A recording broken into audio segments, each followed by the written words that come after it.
Okay, so far we've gone through two units, our foundations unit and our human rights unit on specifically looking at a case study of China.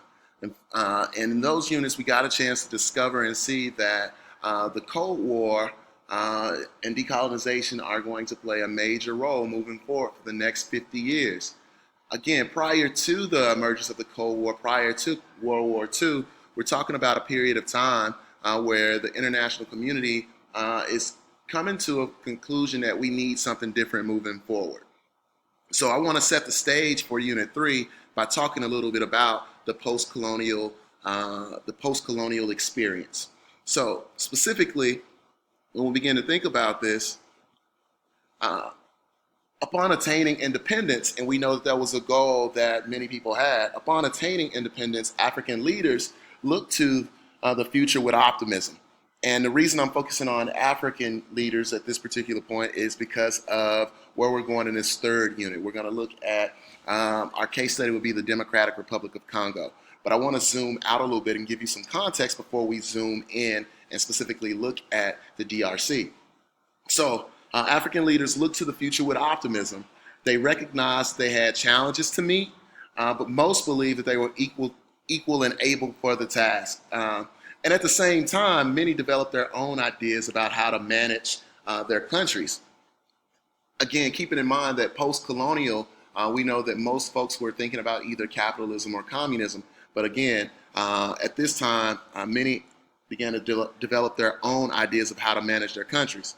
For the most part, they ultimately end up falling into one or more categories of one or more of the four categories and ideologies: democracy, Pan-Arabism, and Pan-Africanism, or socialism. And those were the four things that we're ultimately talking about, those ideologies that emerged. Unfortunately, optimism soon faded within this like sea of instability that emerged. So I want to talk a little bit about all of these things in context of this post-colonial experience as we set the stage for our next unit. So specifically, when we talk about democracy, to most Westerners, it means, open elections, multiple political parties, freedom of expression, the press, the assembly, the rule of law, and independent branches of government. Since many early and post-independence African leaders were educated in Western Europe or in the United States, it is not surprising that they supported those principles. Unfortunately, some of those folks also, those folks who advocated and said they were down for democracy, they inherited, in addition to inheriting democracy, they inherited these paternalistic ideas about and cavalier attitude toward the rule of law, and that was pretty evident during the colonial period too. So the question one ultimately ends up asking is, can democracy and paternalism ultimately, can they mix? So that idea of democracy is one that we definitely want to consider. As we think about the concept of Pan-Arabism and Pan-Africanism, some Arab and African leaders were determined to put colonialism behind them in other ways. In the 1950s, for instance, I think it was Egypt's president Nasser preached Pan-Arabism as a solution to the region's problems. Nasser reasoned that the Arab world would be able to develop faster and withstand foreign encroachment better if its people formed a confederation. And if you know what a federal system is, a confederation is this loosely organized group of states with no central authority. Following this logic, Egypt and Syria formed what will become the United Arab Republic in 1958, I think. Meanwhile, in sub-Saharan Africa, even though Egypt is in Africa, it developed a little differently than sub-Saharan Africa. Pan-Africanists, those folks who are all about this concept of everyone in the diaspora, everyone who has African ancestry, they have a kinship that needs to be embraced. So Pan-Africanists proposed that Black African states should move beyond narrow territorial thinking and concentrate on the factors that unite them. Because Africa had been degraded and divided by Europeans for like centuries at this point, they urged sub-Saharan Africans to emphasize their negritude, and that which they argue would restore self-esteem, develop a continent-wide political identity, and encourage economic growth. Uh, you can look to like Ghana's Kwame Nkrumah as a leading proponent of Pan-Africanism. This united, we all have this shared ancestry, and as a result of that, we need to be thinking collectively about how we move forward. It was also Nkrumah who called for a United States of Africa.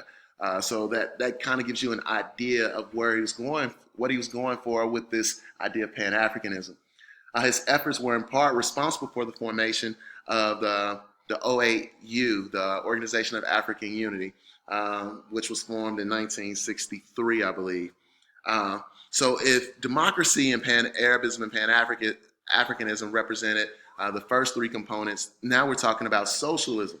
Socialism, as we've had an opportunity to see in both the Soviet Union and with elements of it in Mao's China, socialism had its African advocates as well, especially some of them, especially like Tanzania's Julius Nyerere. I believe that Africa's pre-European social and cultural traditions were ideally matched to the collective political and economic values of socialism. These traditions include like the welfare of the group rather than the individual, loyalty to one's family and ethnic group, and the willingness to abide by the decisions of the ruling council. So Julius Nyerere put his philosophy of African socialism into practice in Tanzania. We won't specifically talk about it, but I do think it provides an example of what's going on during this period. Other pro-socialist African leaders saw the scientific socialism of Soviet Marxist Leninism as a model. During the 1950s and 60s, the Congos, the DRC's prime minister or premier, Patrice Lumumba, and we'll talk about him quite a bit in this unit, and Guinea's Sekou Touré were at the forefront of this movement. By the 1970s, pro-Marxist leaders had gained control in several of Portugal's former colonies, as well as Benin and the Congo Brazzaville. And that's the Republic of Congo, not the Democratic Republic of Congo. And we'll talk about the differences between the two at some point as well. In addition to Ethiopia and Somalia. Throughout the Cold War, however, it was never clear if Marxism's proponents in Africa were really true believers or if they were like opportunists really trying to get Soviet aid. And if you remember, folks had to choose between, they were given a choice between the capitalist United States and following that example, or the Soviet communist Soviet Union and that example. And then we also had the third world who was looking to provide another way of moving forward. Africa's idealism, this optimism associated with these four ways of thinking following liberation was short-lived. Why was it short-lived? Many proponents of democracy turned out to be less than democratic. In some states, democracy was overthrown by a military coup. In others, only one political party was ever permitted. And we've seen that before, right? I.e. last unit. In some multi-party systems, one party maintained a hold on all levers of power. So even though they claim to be multi-party, we couldn't really see that. And to be honest, the statistics speak for themselves. In 1980, Africa had 51 independent states. 35 had been or were one-party nation states, one-party states. By the mid-1980s, only 6 countries had competitive party systems. And it was not until 1991 in Benin that the first African president seeking re-election failed to win. So that's something to consider when we think about why democracy failed and why folks, this idealism came to be. For Pan-Arabism, it also fell by the wayside as its proponents pursued either their own personal agendas or their country's sovereign interests. Instead of thinking about the entire community of Arab states, they began to think about my own nation state. After just 3 years, the United Arab Republic that I mentioned that was formed in 1958, it broke apart.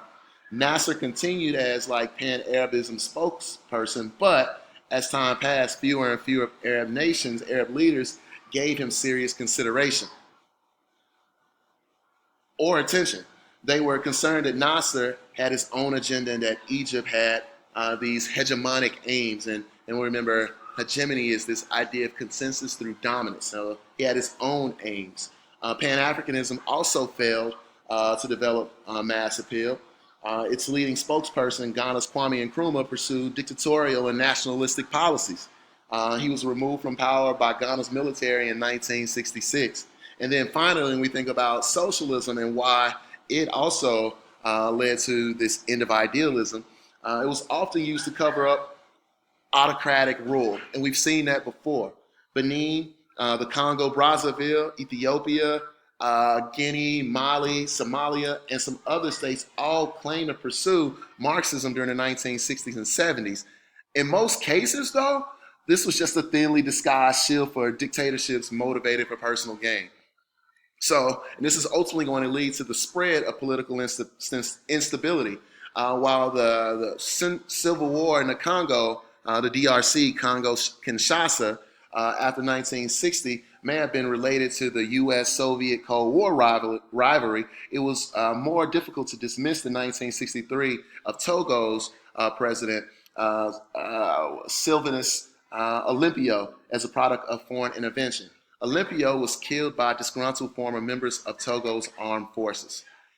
His assassination was like the first of 88 successful coups that took place in 32 African countries between 1963 and 2000. Think about that. There were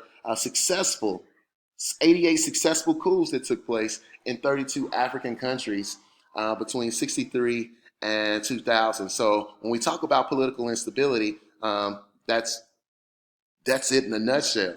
One state, Benin, had the dubious distinction of having 5 coups, 5 constitutions, and 12 heads of states during its first 10 years of independence. Think about what that would look like for the United States. We had more than one constitution when we consider the Articles of Confederation, but think about if we constantly revamped our constitution and what that would mean for us as a country even today. So neither socialism, nor democracy, nor Pan-Arabism, nor Pan-Africanism advocated military rule, nor did their African civilizations, civilians, in these particular civilizations advocate military rule, but we see that came to be and contributed to this political instability. As we continue to ultimately explain the record, there are a number of factors that kept the newly emerging African states from attaining political stability in the 60s, 70s, and the 80s.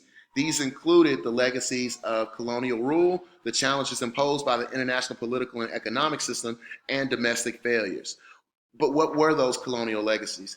Among Europe's legacies to Africa, 6 stand out as compromising Africa's, where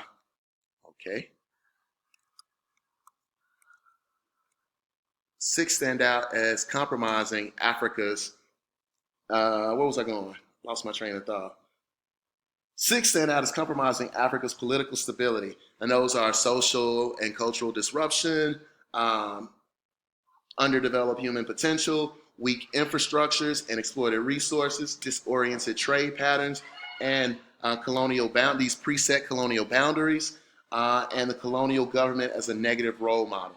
So each one of those ultimately played a major role in undermining and explaining the legacy of colonialism and how that's going to impact what's going on moving forward. And we'll talk a little bit more about that throughout this unit.